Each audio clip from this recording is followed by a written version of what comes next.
सुधांशु जी, हम लोग पहले भी इस पर चर्चा कर चुके हैं, आप हमारे साथ लगातार बने रहे हैं पहले भी।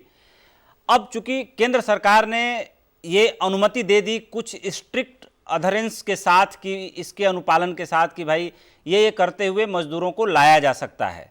अब चूंकि बसेज का जो ऑप्शन है वो एक लिमिटेड ऑप्शन जरूर हो सकता है, लेकिन देश में असंगठित क्षेत्र में 40 करोड़ मजदूर जुड़े हुए हैं।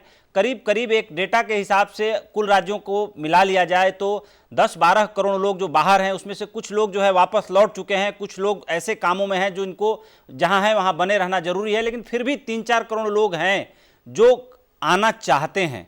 ऐसी स्थिति में अगर बिहार से तमिलनाडु या पुडुचेरी से लोगों को लाना हो तो आपको लगता है कि बसेज एक सही विकल्प है? क्यों नहीं केंद्र सरकार ने ट्रेन चलाने का विकल्प भी साथ में दिया?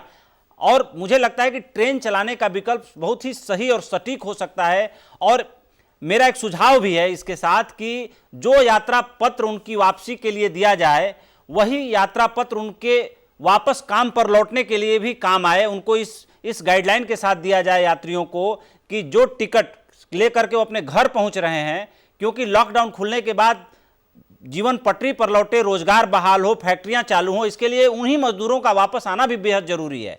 तो वही उनका टिकट जो है उनका वापसी का भी टिकट बने।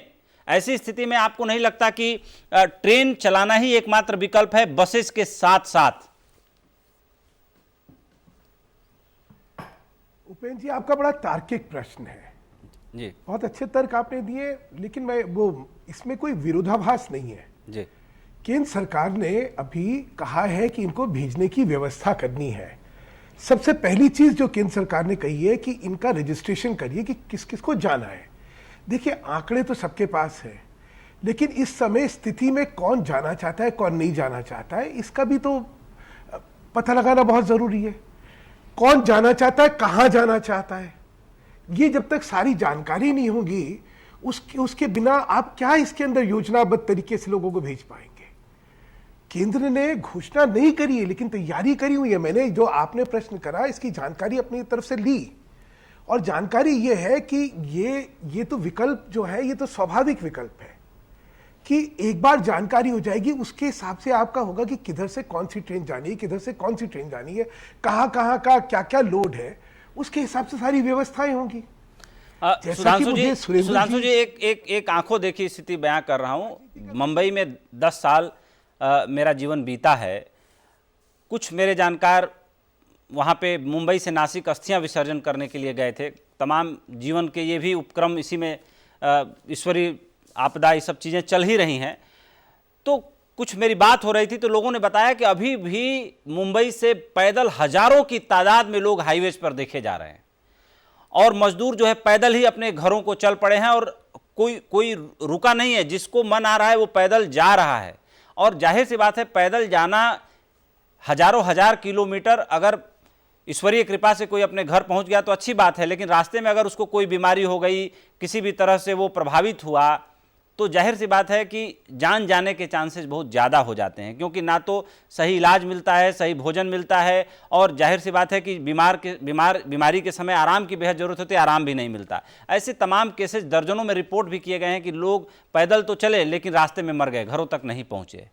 तो इस चीज़ को रोकने के लिए आपको नहीं लगता है कि राज्य सरकारों को, केंद्र सरकार को और ज़्यादा कदम उठाना चाहिए, और जो हाईवे पे हजारों की तादाद में जो लोग रेला लगा के जा रहे हैं उनको भी रोकना चाहिए, क्योंकि उनका भी जीवन कीमती है। प्रधानमंत्री ने अपने संबोधन में कहा था कि एक जान भी मेरे लिए बहुत कीमती है, जान है तो जहान है। ऐसी स्थिति में इस संपूर्ण लॉकडाउन में कुछ लोगों के हित एकदम अनदेखे किए जा रहे हैं।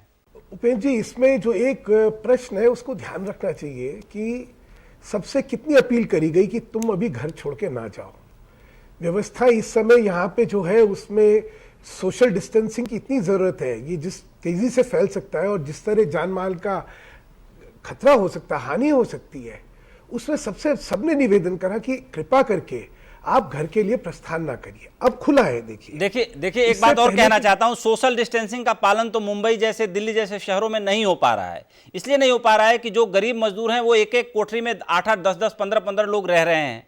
ये तथ्य किसी से छुपा नहीं है। हाँ, ये जरूर है कि कल कारखाने जब चलते थे तो एक साथ इतने लोग कमरे में सोते नहीं थे। कोई दिन की शिफ्ट में काम करता था, कोई रात की शिफ्ट में काम करता था, कोई मॉर्निंग शिफ्ट में होता था, कोई सेकेंड शिफ्ट में होता था, तो वही जनसंख्या बट जाती थी। इस समय सब कुछ बंद होने की वजह से वे सारे लोग एक जगह पे पहुंच गए हैं, तो ये भी एक बड़ी वजह है मजदूरों को घर भेजने के लिए। अब ऐसी स्थिति में है कि ट्रेनों का जो विकल्प है, अगर केंद्र सरकार खोल दे तो ये सारा मसला हल होता हुआ दिखाई दे रहा है। हाँ, ये जरूर है कि लॉजिस्टिकल सपोर्ट ना होने की वजह से जो बसों का विकल्प है, बसों के कारण तो कोई आदमी बिहार से अगर मुंबई बसों को जाना हो तो 4 दिन तो जाने में लगेगा, कम से कम 4 से 5 दिन, और वहां से लेके चलने में कम से कम 5 से 6 दिन।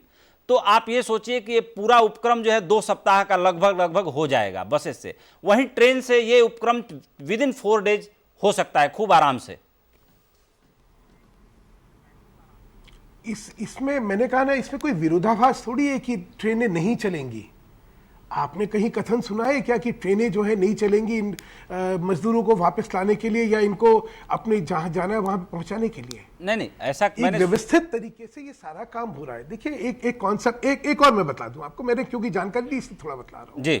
एक जो मास ट्रांसपोर्ट जब होता है तो उसमें एक हब एंड स्पोक का जो है कॉन्सेप्ट भी होता है।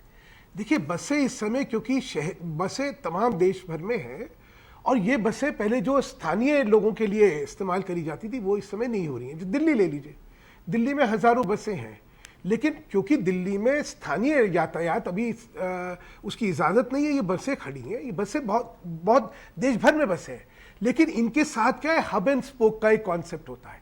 दिल्ली से चली हुई बस सीधे ही वहां जाएगी तमिलनाडु, ये भी लेकिन सुधांशु देखिए, इस बात को आप भी जानते हैं, दिल्ली में जो बसें हैं वो तो राज्यों की और राज्यों की तुलना में काफी स्टैंडर्ड और अच्छी बसें हैं।